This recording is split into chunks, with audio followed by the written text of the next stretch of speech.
Hello, welcome to our online classes of Adarsh Senior Secondary School. In previous lecture, we have already discussed about conduction and conductor and insulator. Today we will be discuss about convection. तो इससे पहले वाली class में हमने पढ़ लिया था कि जो कंडक्शन होता है उसमें जो सॉलिड होता है उसमें हीट का ट्रांसफ़र कैसे होता है। कि मैंने ये बताया था आपको कि हीट हमेशा गर्म से ठंडे की ओर जाती है, गर्म से ठंडे की ओर जाती है। तो उसमें क्या होता है, जो सॉलिड होता है, ठोस पदार्थ होते हैं, उनमें हीट का ट्रांसफ़र कैसे होता है। आज पढ़ेंगे कन्वेक्शन। कन्वेक्शन में क्या होता है, जब गैस और लिक्विड, जो गैस और द्रव होते हैं, उनमें हीट का ट्रांसफ़र कैसे होता है। ठीक है, लिक्विड यानी जो पानी जैसी चीज़ें होती है, जैसे दूध हो गया, पानी हो गया, ठीक है, या और भी जो ऐसी द्रव जो चीज़ें हैं उनमें कैसे होता है ट्रांसफ़र। गैस तो आप समझते ही हो कैसे होती है, उनमें कैसे होता है। और ठोस भी आप जानते हो, ठोस में क्या होता है कि जिन वस्तुओं को हम आसानी से दबा नहीं सकते, जैसे लकड़ी, फ़ोन, मोबाइल फ़ोन, ये सब चीज़ें क्या है, लोहा, ये सब चीज़ें क्या होती है, ठोस होती है। तो आज हम पढ़ेंगे इन लिक्विड में कैसे होता है। देखो, the transfer of heat movement of the molecule of the medium is called convection. देखो, जो प्रत्येक चीज़ होती है वो मॉलिक्यूल से बनी होती है। हर चीज़, कोई भी चीज़ है वो किससे बनी होती है, मॉलिक्यूल से बनी होती है। अब देखो ठोस में कैसे मॉलिक्यूल होते हैं। जैसे ये कोई भी ठोस होते हैं ना, ठोस, ये आप कोई भी मान लो ठोस, समझाने के लिए आपको कि ये कोई भी ठोस वस्तु है, उसमें मॉलिक्यूल क्या होते हैं, ये गोल गोल प्रत्येक चीज़ मॉलिक्यूल से बनी होती है, कणों से बनी होती है। तो इसमें ये क्या होते हैं, क्लोजली पैक्ड होते हैं, ये पास पास होते हैं सॉलिड में, समझ गए। जो सॉलिड में मॉलिक्यूल होते हैं वो क्या होते हैं, पास पास होते हैं। अब ये क्या करते हैं, अब इसको गर्म करते हैं तो इनमें वाइब्रेशन होता है। जब हमने इसको आधा गर्म किया, जैसे हमने इसको यहाँ तक इसको गर्म किया है, तो ये क्या वाइब्रेशन करेंगे, ये ऐसे आगे पीछे होंगे, ये हिलेंगे तो इसके पास टच करेगा, ये इसको टच करेगा, ये इसको टच करेगा, ये इसको टच करेगा। तो ये जो हीट है वो इसमें आ जाएगी। सॉलिड की बात कर रहे हैं अभी, चालन की, जो चालन कैसे होता है।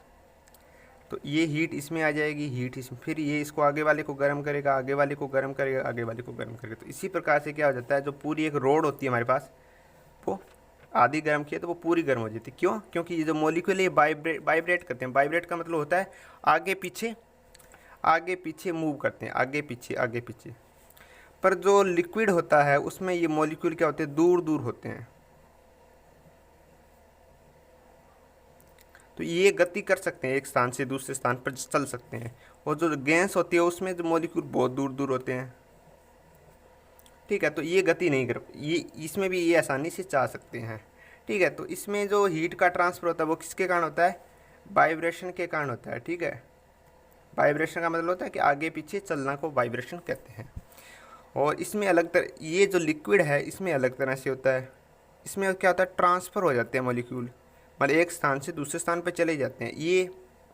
और इसमें भी सेम ही होता है दोनों में, ठीक है। ये समझ गए, जब आपको आसानी से समझ आ जाएगा। तो ये प्रत्येक चीज़ आप तो एक ही ध्यान रखो कि जो प्रत्येक चीज़ है वो मॉलिक्यूल से बनी होती है, ठीक है। तो आगे, when liquid and gases are heated, जब इनको गर्म करते हैं, उष्मा देते हैं, तो heat carried from one part to another part by actual movement of hot particle. क्या बताया था मैंने, जो हीट होती है वो एक स्थान से दूसरे स्थान पर क्यों जाती है, पार्टिकल की वजह से जाती है। क्योंकि जब इनको देंगे, इसको हीट देंगे ना, इसको गर्म करेंगे हम, तो ये कहाँ चला जाएगा, ये सीधा यहाँ चला जाएगा, ठीक है। तो ये अपनी जगह बदल लेता है, ये चल सकते हैं, इनके बीच में काफ़ी जगह होती है, तो ये यहाँ से यहाँ चला जाएगा। और ये चल नहीं पाते इसमें, तो ये यहाँ से सीधा यहाँ चला जाएगा, ठीक है। और फिर ये इसकी जगह का लेने के लिए ये वाला आ जाएगा, और फिर ये भी गर्म होकर यहाँ चला जाएगा, तो इसकी जगह लेने के लिए ये वाला आ जाएगा। तो इस हिसाब से इनमें एक्चुअल मूवमेंट होती है, गति होती है। मूवमेंट मतलब गति।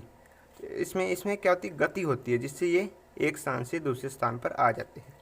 ऐसा इसमें होता है, इसमें भी ये गर्म कर देते हैं तो ये यहाँ आ जाता है, फिर ये यहाँ आ जाता है, फिर ये आगे चला जाता है, तो और कोई पार्टिकल अंदर आ जाता है। तो इस हिसाब से इनमें गति के कारण हीट ट्रांसफ़र हो जाती है, तो और जो सारी चीज़ें वो गर्म हो जाती है। आगे एक एग्जाम्पल करेंगे दो, तो उससे आपको समझ आ जाएगा। This movement of particle due to temperature difference between different part of same substance due to convection.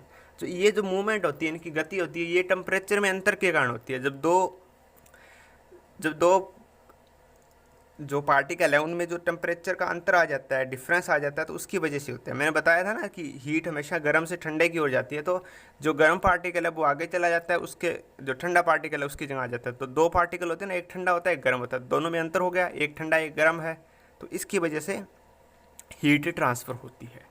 Only liquid and gases transfer by convection. तो इसमें देखो जो कन्वेक्शन होगा ना वो लिक्विड और गैस में ही होगा, ठीक है। Air is too not conductor of heat, too not good conductor. जो हवा है वो मैंने पहले बताया था गुड कंडक्टर नहीं है हीट की, ठीक है। Being a gas it can flow and spread fast also transfer heat by connection.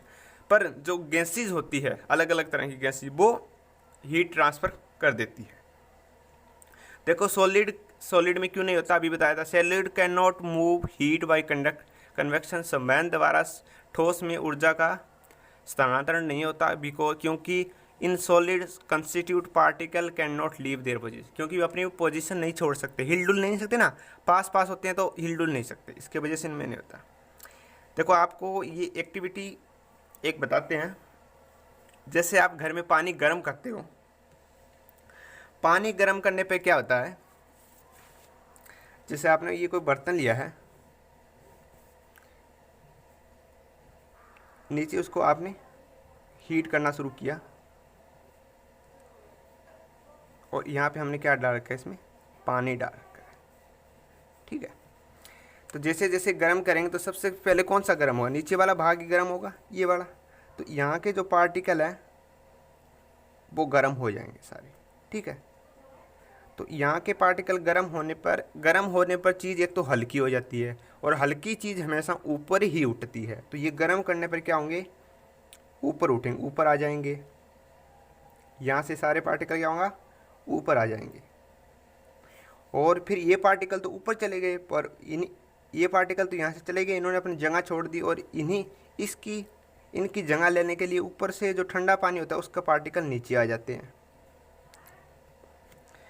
तो ये ऊपर चले गए, ये नीचे आ जाएंगे, तो ये ऊपर आ जाएंगे। तो अब ये जो ऊपर से जो ठंडे पार्टिकल नीचे आए हैं, ठंडा पानी नीचे आए, फिर वो गर्म हो जाएगा, फिर वो ऊपर चला जाएगा, और फिर ये इसी प्रकार से चला रहेगा कि गर्म पानी ऊपर जाता रहेगा, ठंडा पानी नीचे आता रहेगा, गर्म पानी ऊपर जाता रहेगा, ठंडा पानी नीचे आता रहेगा। ये कब तक चलेगा, जब तक पूरा पानी वो गर्म नहीं हो जाता, एक समान नहीं हो जाता ना, जब एक जैसा पूरे पानी का टेम्परेचर नहीं हो जाता, तब तक ये चलता रहता है, और तब पानी बोलते हैं गर्म होता है। तो एक बात याद रखना, जो गर्म पानी ऊपर ज़्यादा गर्म पानी होता है, नीचे ठंडा होता है। क्यों? क्योंकि ऊपर जो गर्म है वो ऊपर आता रहते हैं, गर्म पार्टिकल ऊपर आ जाते हैं, ठंडे नीचे आ जाते हैं। तो ये किसकी वजह से ट्रांसफ़र हो रही है हीट, पार्टिकल की वजह से हो रही है। पार्टिकल को हिंदी में बोल देते हैं कण, कणों की वजह से जो हीट ट्रांसफ़र हो रही है इसमें, ठीक है, ये होता है। अब एक और देख लेते हैं। आपने कोई मोमबत्ती जलाई, ठीक है,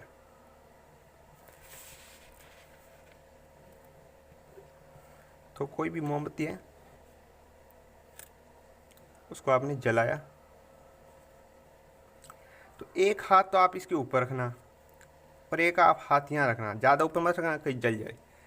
तो आप जो ऊपर वाला हाथ है और एक जो आप इसके साइड में हाथ रखोगे, तो दोनों में से एक तो आपको ऊपर ऐसे रखना है हाथ, और एक ऐसे रखना है लो के, जो ये फ्लेम होती है। तो इसमें जो ऊपर वाला भाग है ना, ऊपर वाला जो आपका हाथ रखो, वो ज़्यादा गर्म होगा। क्यों? क्योंकि ये क्या करता है, ये तो हमने पढ़ा पानी की बात, अब गैस की बात कर लेते हैं। जो यहाँ के जो गैस के पार्टिकल होते हैं ना, इसके पास यहाँ पे जो गैस होती है, वो गर्म होकर कहाँ उठती है बेटा, ऊपर उठती है।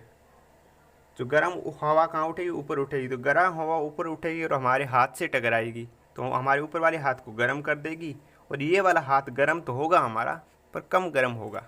तो दोनों में कारण एक ही है कि पार्टिकल की वजह से हीट ट्रांसफ़र होती है। ये बताया है कि इसमें ये लिखा है कि इसमें इस एक्टिविटी के बारे में बताया, तो ये नहीं पढ़ेंगे हमने वो दूसरी कर ली। This cyclic movement of water during heat is that is convection current. देखो कन्वेक्शन करंट क्या होता है, इसको हिंदी में बोलते हैं संवहनीय धारा। धारा होती है पानी की, जब गर्म पानी ऊपर आता है, ठंडा पानी नीचे आता है, तो उसको बोलते हैं कन्वेक्शन करंट यानी संवहन धारा। जो पानी ऊपर जाता रहता है उसको बोलते हैं संवहन। Air near the source of heat get warm and rise up. तो ये मैंने आपको बताया था कि जो हवा गर्म होगी वो ऊपर उठेगी और उसका स्थान लेने के लिए नई हवा वहाँ आ जाएगी, ये लिखा है इसमें, ठीक है। तो अब देखते हैं जो ये मैंने पढ़ा इसका फ़ायदा क्या होता है हमें, ठीक है। तो देखो सम एप्लीकेशन हमें इसके उस उपयोग भी हैं संवहन के, तो ये हम पढ़ लेते हैं। Ventilation of room, warm air being lighter rise up and leaves the room through the ventilator provide near the ceiling. तो छत के करीब जो हम रोशनदान बनाते हैं ना, उसमें क्या होता है कि क्यों बनाते हैं वो, उनका काम देखो क्या होता है। टू जब राइज जो कमरे के अंदर जब गर्मी ज़्यादा हो जाती है तो इसकी वजह से जो हवा है वो ऊपर उठती है, और जो वेंटिलेटर बनाए होते हैं, रोशनदान बनाए होते हैं, उनमें से बाहर निकल जाती है और वहाँ से ठंडी हवा दरवाज़ों के अंदर से आ जाती है। इसके लिए रूम ठंडा रहता है, ठीक है, हो गया। सीलिंग होती है छत। To make up for this fresh air from outside enter through room the door and window. तो इसके हिसाब से हमारे पास जो ठंडी हवा है वो नीचे से आ जाती है दरवाजे से, और गर्म हवा ऊपर से निकल जाती है, क्योंकि गर्म हवा हल्की हो जाती है और हल्की चीज़ हमेशा ऊपर ही उठती है, ठीक है। To convection current set air helps in keeping air in the room fresh. तो इसके हमारे से जो रूम है वो हम वहाँ पे भी ताज़ी हवा आती रहती है, इसका भी फायदा होता है। अब देखो ये पढ़ने वाली चीज़ है, ध्यान देने वाली। तो इसमें क्या होता है, जो लोग समुद्र के किनारे रहते हैं, समुद्र के किनारे एक बहुत ही अच्छी घटना घटती है। जैसे देखो क्या होता है इसमें, जैसे हम पहले पढ़ेंगे दिन के टाइम की बात, ठीक है। दिन के टाइम क्या होता है, जैसे ये समुद्र है, सी है, ठीक है, और ये समुद्र का क्या किनारा है, इसको बोलते हैं स्थल, और हिंदी में इंग्लिश में बोलते हैं लैंड। तो क्या होता है, जो लैंड होता है, लैंड जो ये भूमि है, ये जल्दी वार्म हो जाती है। ये गर्म क्या दिन के टाइम की बात करें ना, तो ये दिन में क्या होता है, जब भी सूर्य की रोशनी पड़ती है तो ये गर्म हो जाती है। क्या हो जाती है, गर्म हो जाती है। दिन के टाइम की बात कर रहे हैं, जब यहाँ पे सन होता है ना, तो ये गर्म हो जाती है। जो क्या, अभी आप ये भी कह सकते हो गर्म तो समुद्र भी हो सकता है, पर ये बात है कि ये जो धरती है वो ज़्यादा जल्दी, जो रेत होती है ना वो ज़्यादा जल्दी गर्म होती है, और जो चीज़ ज़्यादा जल्दी गर्म होगी वो ज़्यादा ठंडी भी होगी। तो हम पहले पढ़ेंगे कि ये जो ज़्यादा जल्दी गर्म हो जाती है, तो इसकी वजह से क्या हो जाता है, यहाँ की हवा ऊपर उठती है गर्म होके, और यहाँ से ठंडी हवा, उस हवा का स्थान, यहाँ पे जो गैप बन जाता है ना, हवा ऊपर उठ गई तो इस गैप को भरने के लिए यहाँ से हवा चलती है। तो जो हवा समुंदर से स्थल की ओर चलती है उसको बोल देते हैं हम सी ब्रीज, ठीक है। क्या बोल देते हैं, सी ब्रीज। क्यों, क्योंकि यहाँ हवा तो गर्म होकर ऊपर उठ गई, तो हवा कहाँ से चलने लगी, समुंदर की ओर से चलने लगी, तो इसको बोल देते हैं सी ब्रीज, यानी हिंदी में बोलते हैं समुंदर समीर, ठीक है। ब्रीज हवा ही होती है जो बड़ी बड़ी हल्की हल्की हवा चलती रहती है, उसको ब्रीज बोलते हैं, ठीक है। सुहावनी जो हवा चलती रहती है उसको बोलते हैं। तो इसकी वजह से ये होता है, देख लो। तो यहाँ की हवा ऊपर उठी और ठंडी हवा यहाँ आ गई, ये लिखा है इसमें, आप पढ़ लेना कि जो वो मोर क्विकली, मतलब ज़्यादा जल्दी गर्म होता है, और इसके वजह से जो यहाँ की जो हवा होती है वो ऊपर उठ जाती है,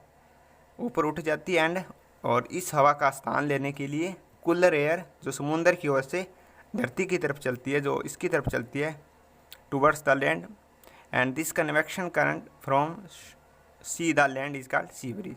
जो यहाँ से यहाँ तक हवा की जो धारा चलती है उसको बोलते हैं हम कन्वेक्शन करंट, मतलब धारा, करंट का मतलब यहाँ पे धारा है, ठीक है। तो धारा यहाँ से जो धारा चलेगी तो उसको हम बोल देंगे सी ब्रिज, क्योंकि समुंदर की ओर से चल रही है तो इसको सी ब्रिज बोल देंगे।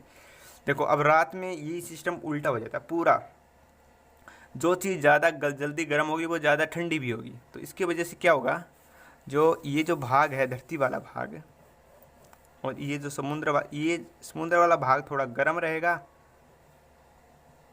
और ये वाला थोड़ा जल्दी ठंडा हो जाएगा। तो ये गर्म कौन सा, ये ज़्यादा गर्म है, तो यहाँ की हवा उठेगी, इस तरफ से चलेगी, और इस स्थान का स्थान लेने के लिए ये वाली हवा इधर आ जाएगी। तो इसको बोल देंगे हम थल समीर, और इंग्लिश में बोल देते हैं इसको लैंड ब्रीज। ठीक है, देखो आफ्टर सनसेट मतलब रात के सनसेट, सूर्यास्त के बाद land loses heat faster than seas, क्योंकि सी वाटर, क्योंकि ये ज़्यादा जल्दी ठंडा हो जाता है। As air over the sea warmer at night, और यहाँ पे जो हवा है वो गर्म रहती है। The air move sea being warmer rise up and take it place, और इस हवा का स्थान लेने के लिए यहाँ आ जाती है। तो इसको हम बोल देते हैं लैंड ब्रीज। इतना ही करना है आपको। ठीक है, ये इसी पे एक क्वेश्चन है, वो आप कर लेना।